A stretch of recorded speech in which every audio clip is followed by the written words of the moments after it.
Graça e paz, amados. Voltando aqui, eu desejo a vocês um excelente dia, uma excelente tarde e que neste dia nós vamos estar falando sobre um assunto que se chama A Graça Sempre Existiu. A graça sempre existiu. Então, abençoados, eu gostaria que você entendesse de que hoje muitos pregam a graça de Deus, muitos ensinam a graça de Deus. Mas a graça de Deus, ela sempre existiu. Ela sempre existiu e nós vamos estar mostrando isso dentro da palavra.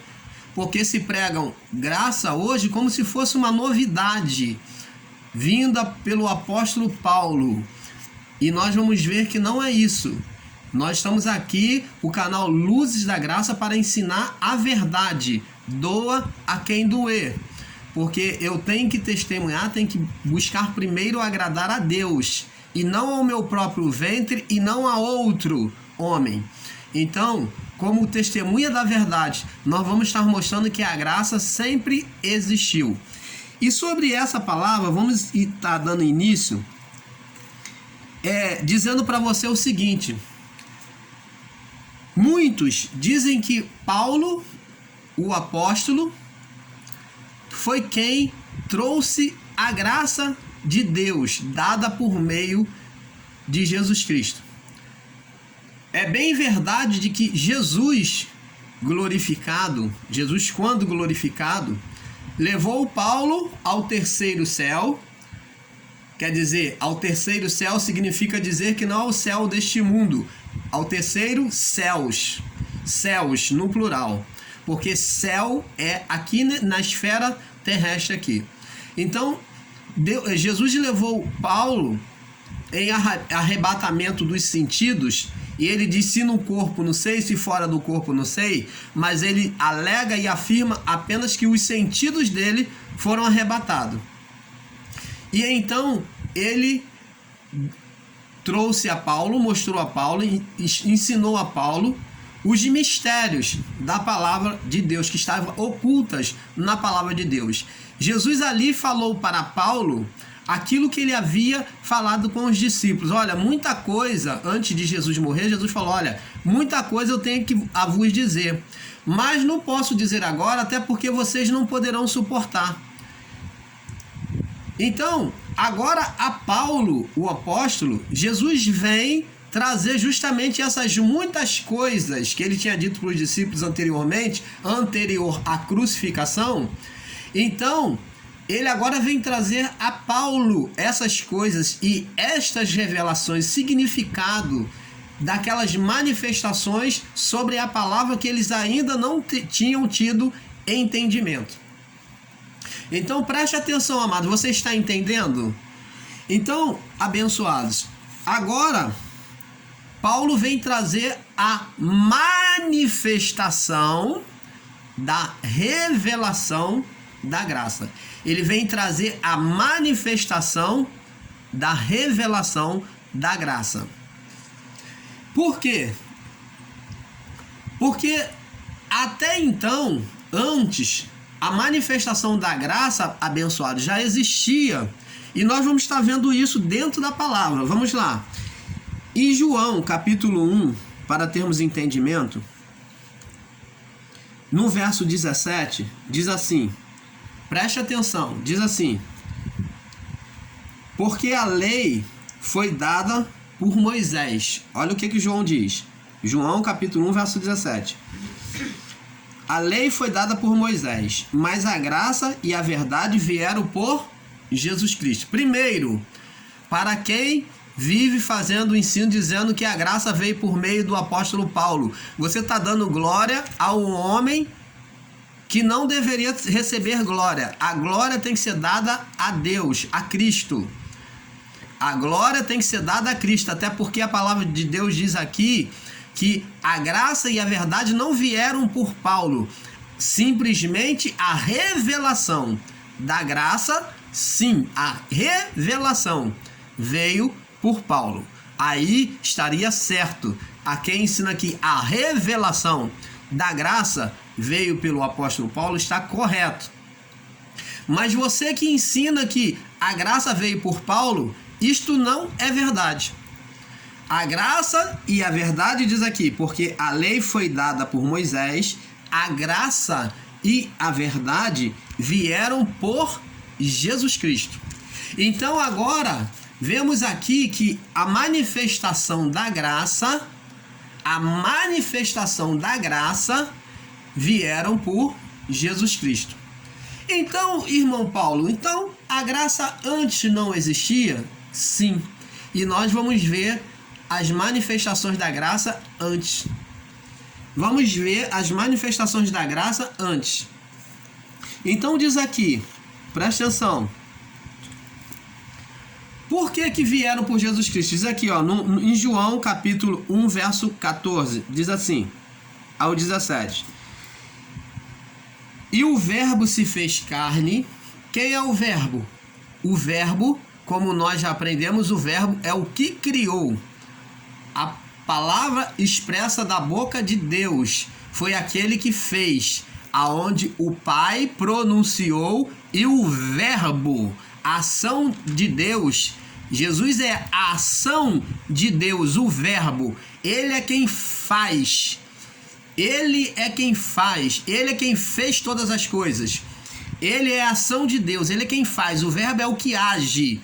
É a ação de Deus. Então Jesus ele é conhecido como o verbo, a ação de Deus, aquele que criou, aquele que fez. O verbo se fez carne e habitou entre nós. E vimos a sua glória como a glória do unigênito do Pai, cheio de graça, cheio de graça e de verdade. Então esse verbo ele já existia. Ele já existia. E agora ele veio ser manifesto, cheio de graça e de verdade. Ele era o unigênito do Pai, o primeiro filho criado. E João testificou dele e clamou dizendo: este é aquele que quem eu dizia que vem após mim, é antes de mim. Ele já existia antes, porque foi primeiro do que eu. E todos nós sabemos, verso 16, também da sua plenitude, e graça por graça. Então segura aí. Que graça é essa que João Batista está falando? Ele vem testemunhar de Jesus que ele já existia, ele era o unigênito do Pai, ele era o verbo, o unigênito do Pai, e cheio de graça é o amor incondicional de Deus. Alguns têm como tradução a palavra graça como favor imerecido, mas não é favor, mas é amor incondicional, independente da condição que o ser humano estivesse ou que está. A graça de Deus não depende do que o homem faz, não depende do que o homem é, mas Deus o recebe e o aceita em amor. Isto é graça de Deus. Então João vem dizendo assim: e todos nós, verso 16, também recebemos da sua plenitude. Ele estava dizendo que agora a graça tinha vindo a ele. Todos nós recebemos da sua plenitude e graça sobre graça. Então, preste atenção, abençoados. Nós vemos aqui que ele fala de graça sobre graça. Então fala de uma graça em que vem uma outra graça manifesta, de graça sobre graça, de uma sobre a outra. Por quê? Porque João aqui está retratando que antes Deus já demonstrava o seu amor incondicional. O seu amor, a sua graça já era manifesta. Você está entendendo, amado? Não se pode querer aplicar a graça nesses tempos ou no tempos de Paulo, antes da lei só. Não, mas a graça já existe desde a criação do homem. É isso que eu quero que você entenda. Essa graça sobre graça já falava do amor de Deus para com a criação. Já falava do amor de Deus manifesto para com a criação. Só que de uma forma. Agora, após cruz, após João Batista, no período de João Batista até a lei, após o nascimento de Jesus, então agora vemos a graça ser manifesta literalmente. Ela vem agora sendo escancarada, ela vem apresentar o próprio Deus, o Emanuel, Deus conosco. Então a graça ela vem agora a mostrar-se verdadeiramente como ela é. Vamos agora prosseguir. Em Mateus, capítulo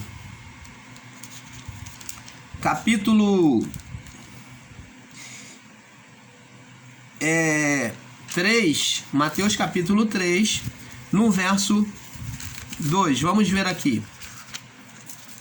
Mateus capítulo 3, no verso 2. Diz assim: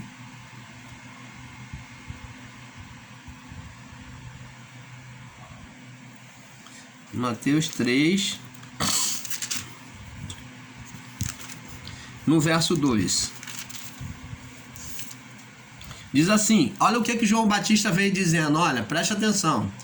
João Batista veio dizendo assim, e diz, vamos ler do verso 1 em diante para melhor compreensão. E naqueles dias apareceu João Batista pregando no deserto da Judéia, e dizendo, arrependei-vos, porque está próximo o reino dos céus, ou reino de Deus. Então, preste atenção, esse arrependei-vos porque está próximo ao reino de Deus era um convite para participar do amor de Deus, da graça de Deus manifesta. Esse reino de Deus era a graça de Deus manifesta àquele povo. Era uma parte em que trariam essas vidas, né? Essas vidas para inclusão no reino de Deus, independente da sua condição. Elas só tinham que aceitar, ter o arrependimento só, a confissão, entendeu? Do Senhor Jesus na vida delas. Agora, vamos prosseguir aqui. Como nós falamos, a graça, ela sempre existiu, desde o início da criação. E lá no Éden, a graça já era manifesta. Vamos ver aqui, Gênesis 3, 21. Diz assim, quando Adão e Eva pecou, desobedeceram a Deus, nós sabemos que Deus, o nosso Deus, ele é onipotente, onisciente e onipresente. Então, ele é onisciente, onipresente e onipotente. Então, ele é onisciente, onipresente e onipotente. Então, preste atenção. Ele sabe de todas as coisas. Ele sabia que o homem poderia pecar. O homem poderia desobedecer. Por que que ele adverte Adão e Eva sobre a árvore? Deus, ele nunca foi um Deus maldoso, ele nunca tentou ninguém, como o apóstolo Tiago diz, ninguém ao ser tentado diga, por Deus sou tentado, porque Deus não pode ser tentado pelo mal e ele a ninguém tenta, porque antes cada um é atraído pela sua própria cobiça, pela sua própria vontade, e havendo ela dado a luz, ela concebe o pecado.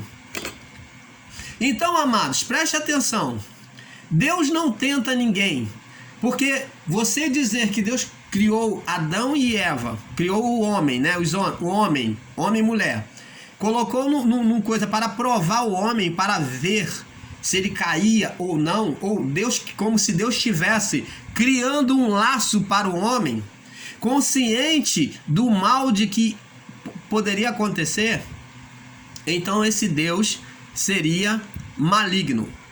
De início, o seu caráter, a sua imagem seria maligno. Mas Deus não faz isso, preste atenção.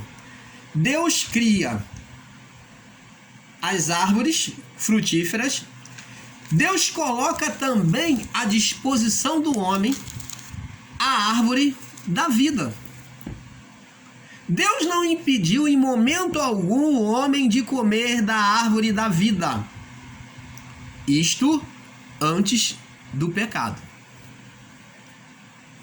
Mas o homem, Deus colocou lá no meio, era a divisão entre o Éden e o mundo criado.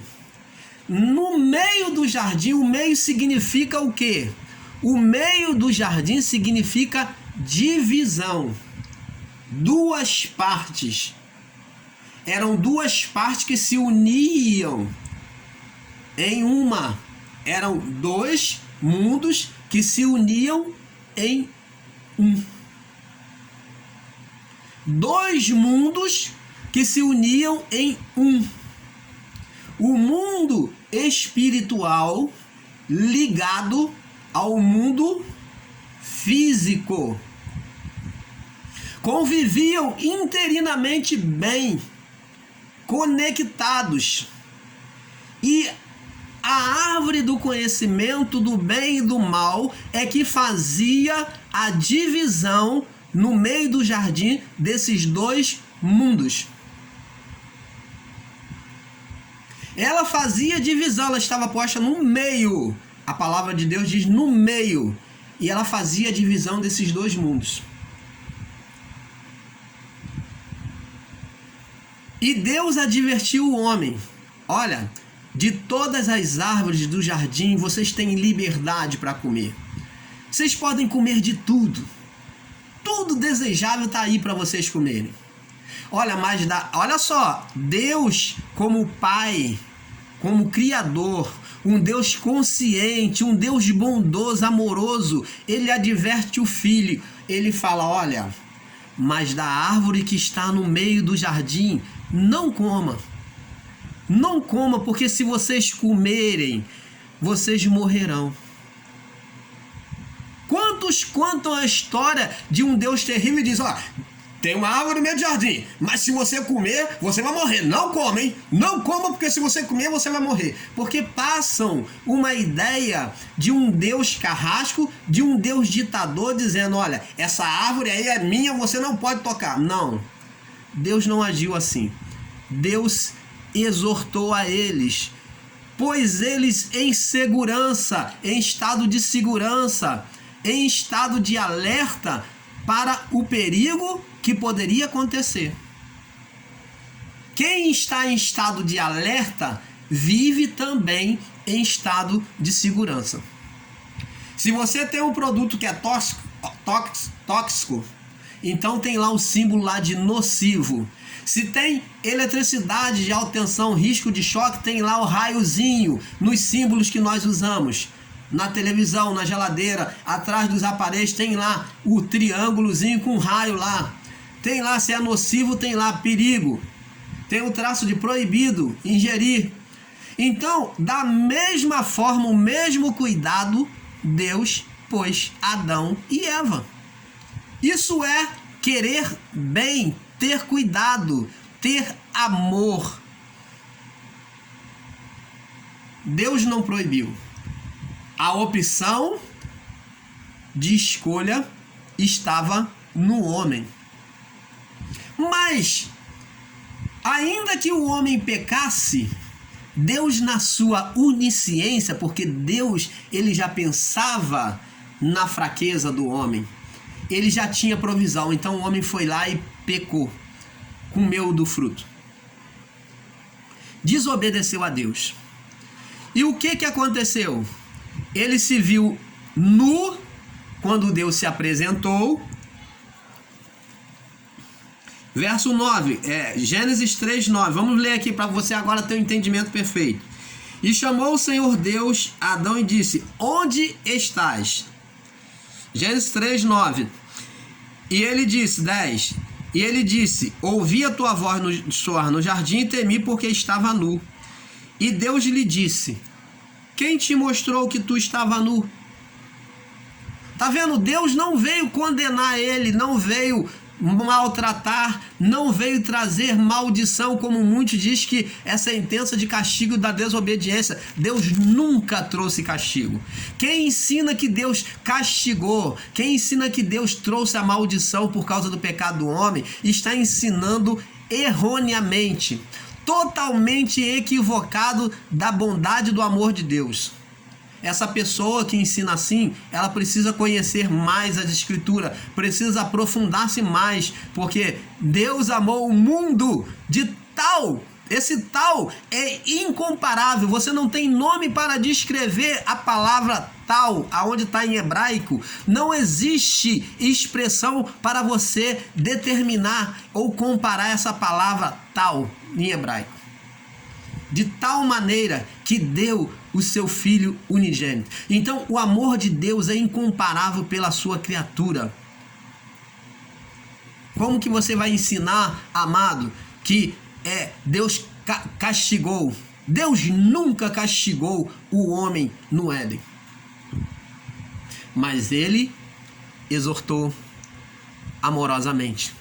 Ele sinalizou para o homem o que aconteceria.